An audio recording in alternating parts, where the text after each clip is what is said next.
Yo, yo, yo. What's good, fam? It's your boy GamingMontel here with some Metal Gear Solid HD collection. Now, I know what you're thinking. Like, bro, you still own a PS3? Yes, I still own a PS3. I've been planning on playing Metal Gear Solid 3.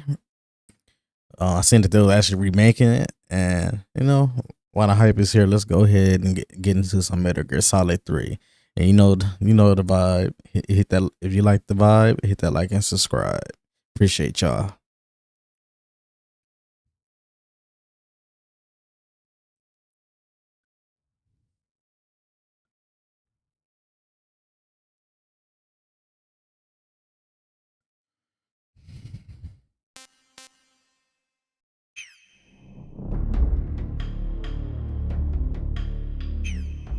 So I remember when this game first came out in 2004. I was in the fourth grade, yo, when this first game first came out, and I actually did beat it back then. So, but I haven't played it in a very long time. So it's gonna be like it's kind of like my first playthrough again. Refreshing my memory. Them was good times back then for sure.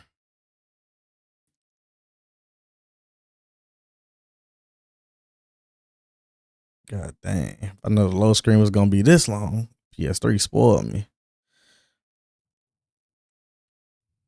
I mean, not PS3, PS5 spoiled me.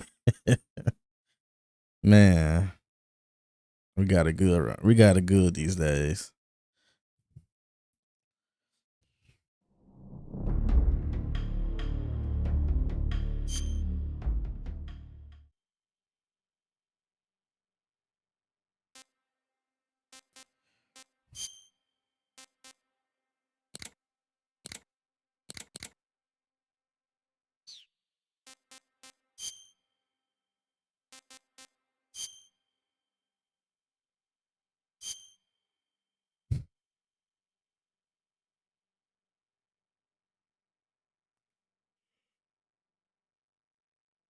After the end of World War II, the world was split into two, East and West. This marked the beginning of the era called the Cold War.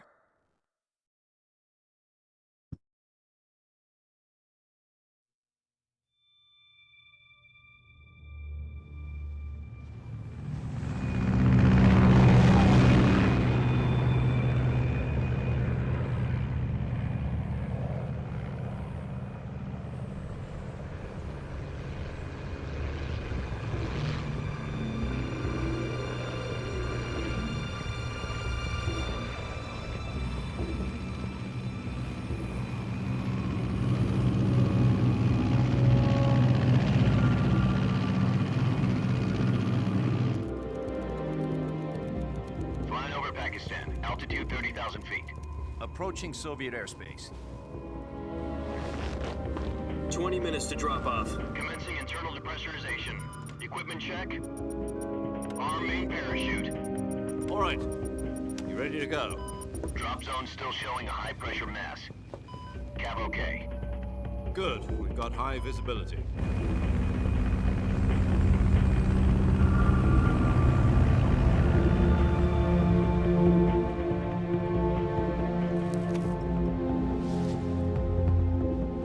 Put out that cigar.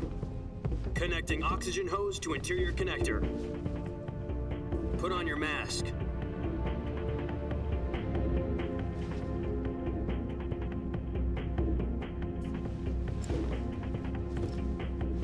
Does this panty waste know what he's doing?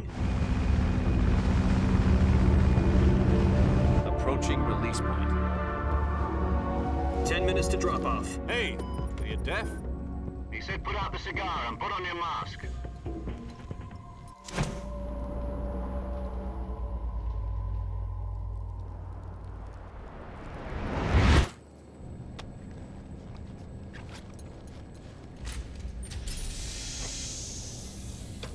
Depressurization complete.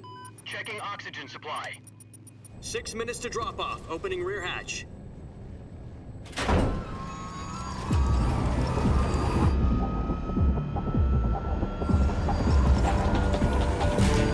Sunrise.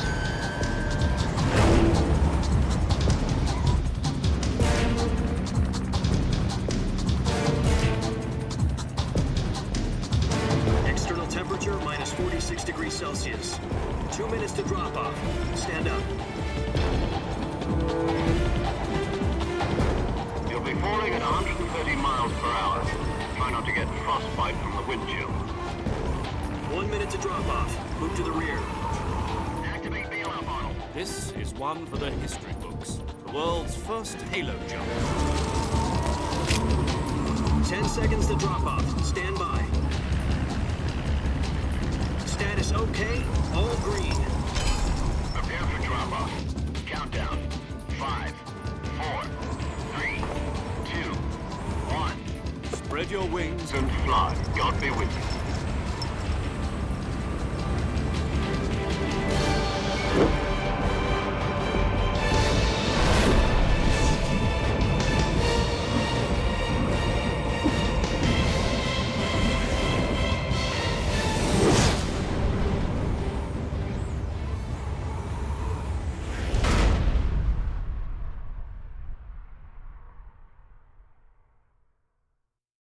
Jack, I've got some important news. The head of the CIA has finally given us the green light for the virtuous mission. Virtual mission? No, the virtuous mission. The future of our Fox unit depends on it. If it succeeds, we'll be officially organized into a unit. Virtuous mission? Sounds like some kind of initiation ritual. You know, don't get cocky. This isn't a training op. Right. So what exactly is this wonderful mission? Well, about 2 years ago, a certain Soviet scientist requested asylum in the West through one of our moles. His name is Nikolai Stepanovich Sokolov. He's head of the OKB 754 Design Bureau, one of the Soviets' top-secret weapon research facilities, and the East's foremost expert on weapons development. Sokolov? Isn't he that famous rocket scientist? The very same. On April the 12th, 1961, the Soviets achieved the first manned spaceflight in history. The Earth was blue, but there was no God. Well spoken. The rocket that carried Yuri Gagarin into orbit was the A-1, known as the Vostok rocket. Sokolov is said to be the man most responsible for the multi-engine cluster used in that rocket. After Gagarin's flight, Sokolov left rocket development to become the head of the newly established Design Bureau. From a lowly technician to head of a design bureau, that's quite a success story, so why do you want to defect? It seems he'd become afraid of his own creations. Afraid? Call it a crisis of conscience. And for that, he left his country and his family behind and went over the fence? Not exactly. One of his conditions was that his family was also to be taken safely to the West. We used a mole to get the family out first and succeeded in sneaking Sokolov over the Berlin Wall shortly afterwards. I was the one who conducted the operation. The security on the eastern side was still full of holes back then. Then what? We got Sokolov over in one piece, but the whole ordeal had left him exhausted, and we checked him into a hospital in West Berlin. It took him 2 weeks and more than 600 miles to get from the research facility in the Soviet Union to Berlin. He was in no condition to say anything coherent. And it was only a week later that we had something much bigger on our hands. The Cuban Missile Crisis. October the 16th, 1962, President Kennedy received word that the Soviets were in the process of deploying intermediate-range ballistic missiles in Cuba.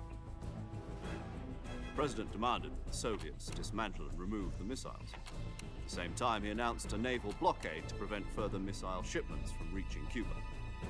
But the Soviets didn't back down, instead placing their armed forces on secondary alert. Soviet transport ships carrying missiles continued on course towards Cuba. US and Soviet forces went on alert for an all-out nuclear war. Frantic negotiations were conducted through the UN's Emergency Security Council and unofficial channels to end the hair-trigger standoff. Finally, on October the 28th, the Soviet Union agreed to remove its missiles from Cuba, and so the world avoided a nuclear holocaust. But in order to get the Soviets to pull their missiles out, we had to make a deal. You mean the one where the US agreed to remove its IRBMs from Turkey? No. The Jupiter IRBMs deployed in Turkey were obsolete, and we were going to get rid of them anyway. They had no strategic value whatsoever to either the US or the Russians. The Turkey deal was a ruse, a cover story that was fed to the other intelligence agencies around the world. So what did the Russians really want? Sokolov. They wanted us to return Sokolov. You mean the Soviets pulled out of Cuba just to get their hands on Sokolov? That's right. What the hell was he working on? At the time, we had no idea. We were running out of time. It was either give up Sokolov or risk full-scale nuclear war. In the end, we had no choice. President Kennedy gave in to Khrushchev's demand. The next day, I got Sokolov out of the hospital, handed him over to agents on the eastern side. Sokolov kept on screaming, "Save me," until he disappeared from my sight. Then a month ago, we received some new information from one of our moles. About Sokolov? Yes. He was taken back to the research facility and forced to continue working on the weapon in question under KGB supervision. What's more, it's on the verge of completion. So what kind of weapon is it? Something to do with space rockets? No, missiles. Same technology. I guess you're right. We don't know the details, but it appears to be a new kind of nuclear device. For half a year now, the Soviets have been conducting frequent nuclear tests at Semipalatinsk. Something to do with the weapon, I assume. We're talking about a secret weapon so big that Khrushchev was ready to pull out of Cuba to get it back. Is Sokolov still in the facility? No, according to our intelligence, he's in Selino-Yarsk, a place in the mountains about 3 miles to the west that's known as the Virgin Cliffs. The Virgin Cliffs. Nice name for a virtuous mission. They moved him there just recently. Why? Apparently, they're conducting a field test of the weapon, but it's our best chance to get him back. This mission would never have been possible if he was still in the research facility. This is our last chance. Sokolov must have known that too when he contacted us.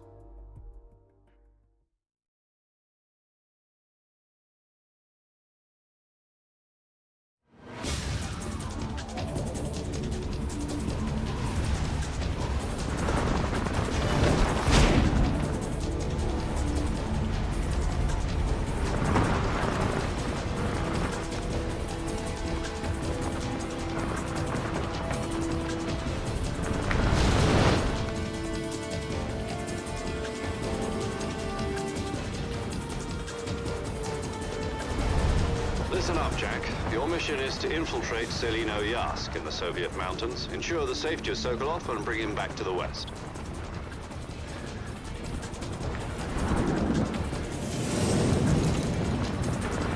If we don't get Sokolov back before that weapon is complete, we'll be facing a major crisis. The clock is ticking.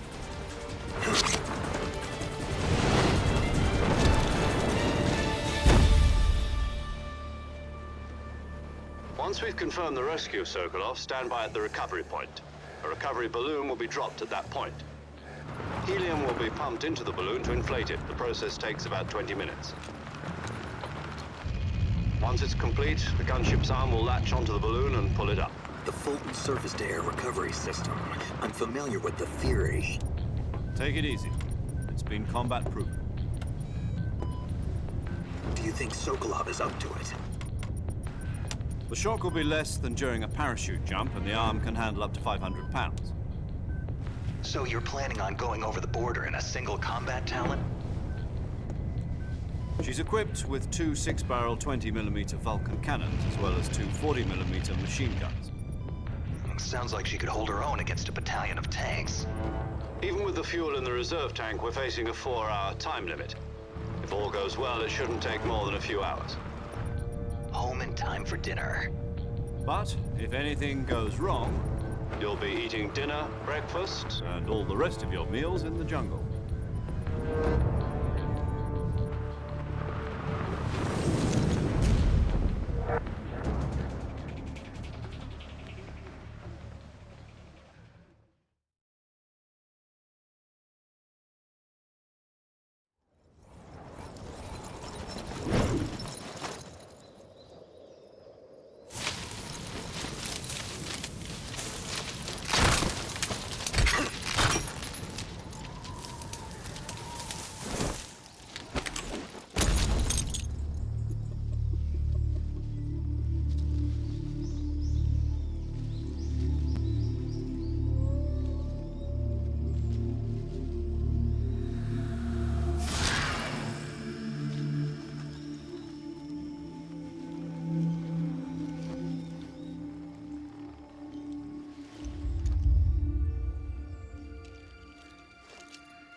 Do you copy? You're already in enemy territory, and somebody might be listening in. From here on out, we'll be using code names to refer to each other. Your code name for this mission will be Naked Snake. I'll be referring to you as Snake from now on. You're not to mention your real name. Snake? What, you don't like snakes? What do you mean? You've eaten one before, haven't you? In survival training? I'm glad to hear that. I don't know if I'd ever order one in a restaurant, but... Be careful, you might not have a choice. What about you, Major? What should I call you? Let's see. I'll be Tom. Call me Major Tom. This will be a sneaking mission. You must not be seen by the enemy. You must leave no trace of your presence. Is that clear? This kind of infiltration is the Fox unit's speciality. In other words, weapons and equipment are procured on site. That goes for food as well. You're completely naked, just as your name implies. Great. Now I see why you asked me if I like snakes. I suppose calling me Snake was your idea of a joke, too. No. There's a good reason for that. I'll tell you later when the time is right. Gotcha. Getting back to the subject, how exactly am I supposed to feed myself? You've been issued a knife and a tranquilizer gun. Use them to hunt for food. You'll also find some medical supplies in your backpack. Yeah, about the backpack. I lost it in a tree on the way down. I see. Well, you'd better go back and get it then. You know where it is? No problem. I can see it from here. It's stuck on a branch. To climb a tree, stand in front of a tree that's covered in ivy and press the action button. I'll be monitoring your progress over the radio. We can't risk violating Soviet airspace, but I'll be in the gunship. My frequency is 140.85. I'll give you a call if I need to talk to you. If you need to talk to me, use the send function. Okay, Snake, go get your backpack.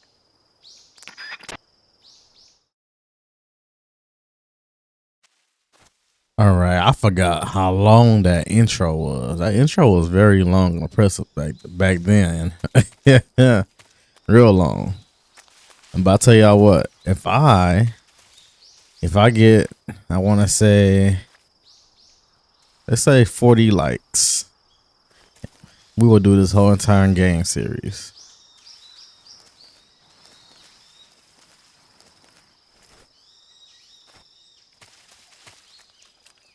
And then, let me see, action button. Okay. Damn it, Snake. Oh, triangle, okay.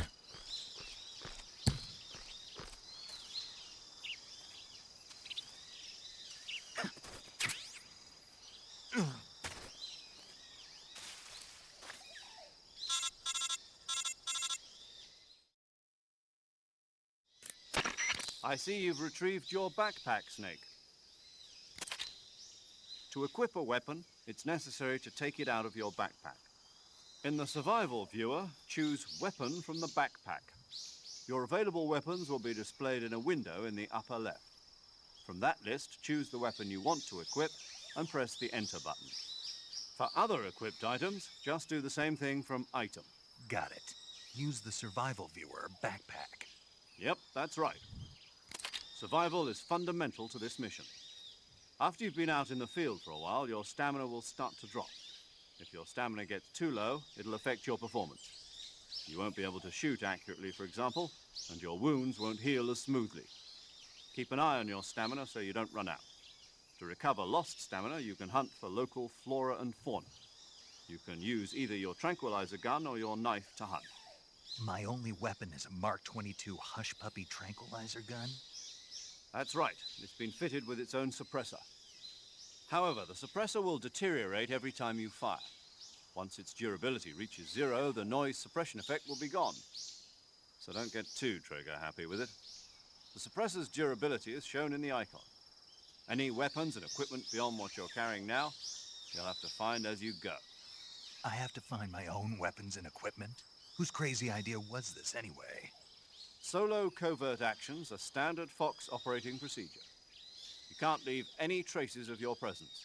No weapons, equipment, footprints, sweat, or bodily waste. The same goes for bullets and cartridges, too. Your presence in enemy territory is already a violation of international conventions of warfare. There aren't supposed to be any American soldiers in Russia. It could spark an international incident. You can't let anyone see you. You can't let the enemy know you're there. This is a stealth mission. You're a ghost, Snake, in every sense of the word. And there'll be no rescue if you're captured. The military and US government will deny any involvement in the affair. Then I'll just have to take care of myself, huh? I'm afraid so. You've been given a fake death pill for that purpose. SIS guidelines stipulate that soldiers on covert ops like this one be issued a potassium cyanide capsule. Tape it to your body so you can take it when you need to. How generous of you. Use it if you're taken prisoner by the enemy. It'll send you into a state of false death for a short time. Fooling them into thinking that I'm really dead. So, how do I come back to life? Just take the revival pill. You mean that thing they put in my tooth before the mission? That's the one. But be careful. If you remain in a state of false death for too long, nothing will be able to bring you back. Remember that. I'll keep it in mind. You said this was a solo mission, right? Right. I guess that means I can't count on any reinforcements. Correct. The mission rests entirely in your hands. A real one-man army. Relax. There's a support team ready to back you up over the radio. Who?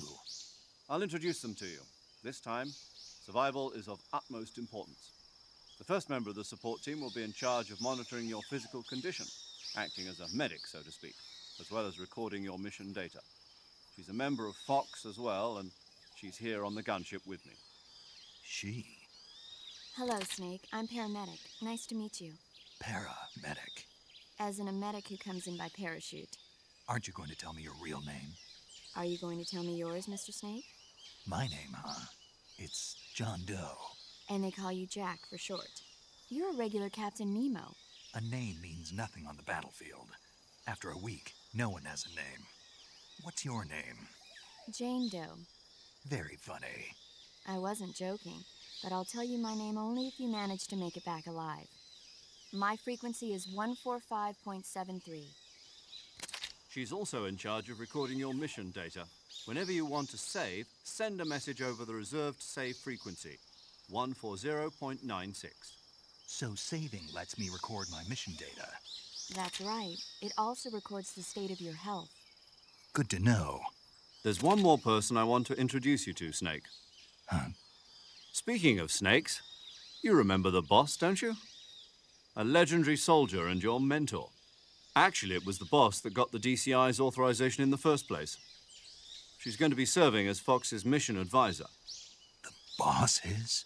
She also helped me plan this mission. She and I were at SAS together. Jack, is that you? How many years has it been?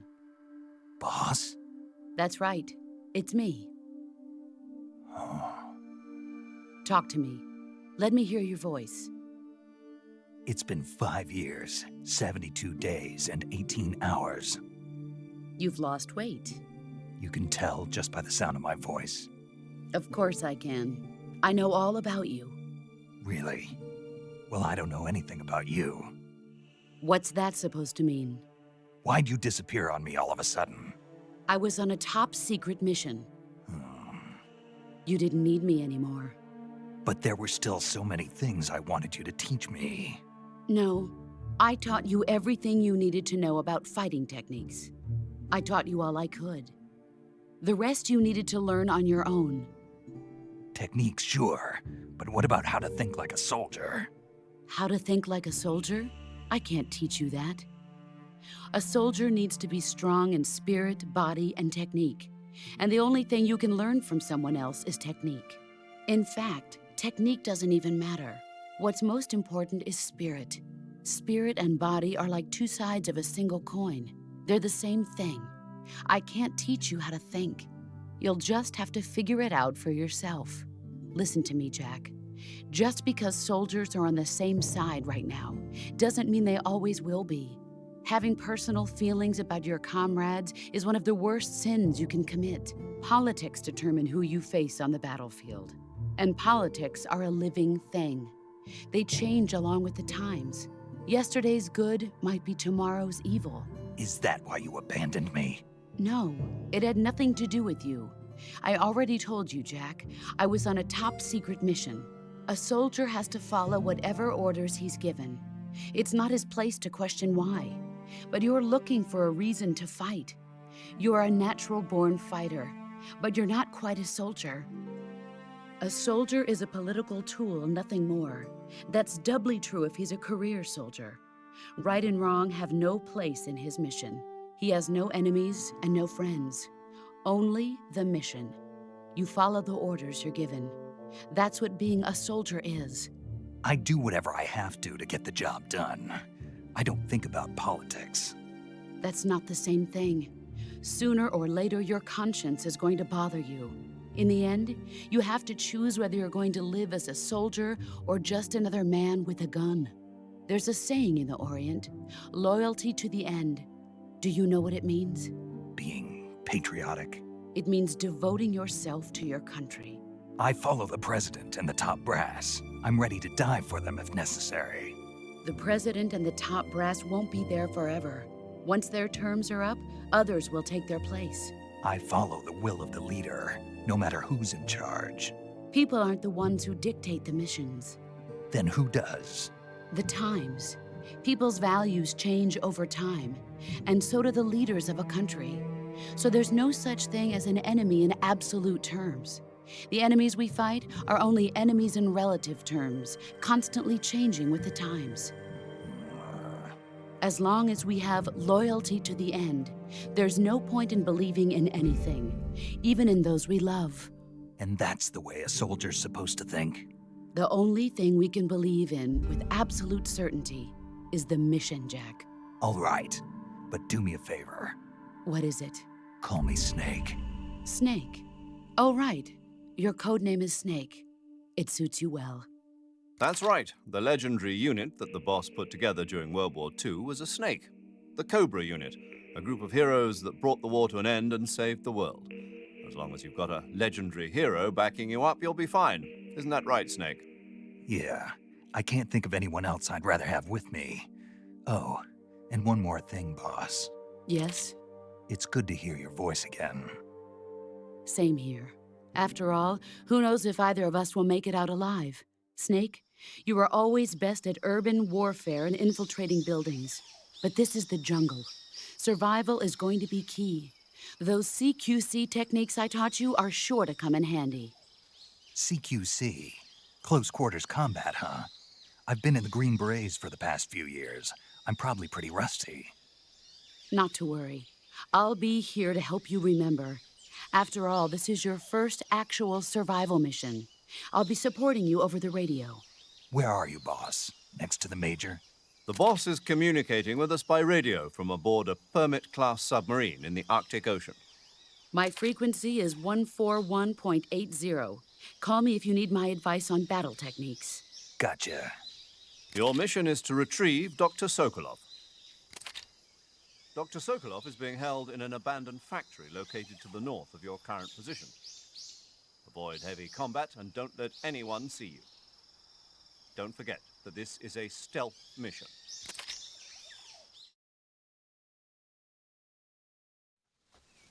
Snake, try to remember some of the basics of CQC.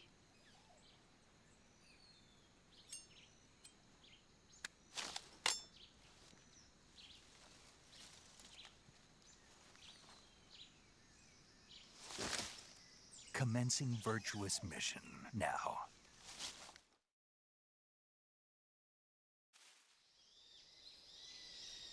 And we'll go ahead and stop right here. Like always, if you enjoy the vibe, please hit that like and subscribe. Appreciate y'all. Till next time.